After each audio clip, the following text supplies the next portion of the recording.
Tonus Laboratorio del Piede, centro altamente specializzato nella costruzione di plantari su misura, dedica nuove tecnologie di rilevazione dei carichi posturali per dare voce alla filosofia di benessere che lo caratterizza. Ben ritrovati al meteo. Pressione in aumento sulle nostre regioni, torna dunque il bel tempo.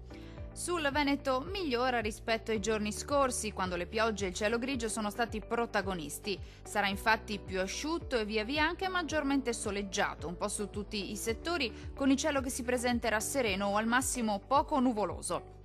Temperature in calo con minime tra lo 0 e i 4 gradi, massime comprese invece tra 7 e 10 gradi.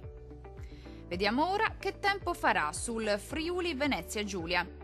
Anche in questo caso sarà una giornata all'insegna del bel tempo. Sulla nostra regione, infatti, il sole farà da padrone, il cielo sarà sereno quasi ovunque. Non sono attese precipitazioni particolarmente degne di nota.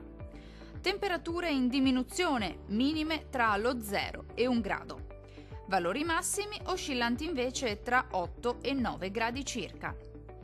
Vediamo infine la situazione meteorologica del Trentino Alto Adige. Il tempo sarà in genere asciutto e stabile anche sulla nostra regione, tuttavia con qualche foschia o nebbia sui settori di confine nella prima parte della giornata, poi in dissolvimento entro il pomeriggio, sempre soleggiato altrove. Temperature minime tra lo 0 e 1 grado, massime comprese invece tra 10 e 11 gradi. Dal meteo di Antenna 3 per ora è tutto. Arrivederci.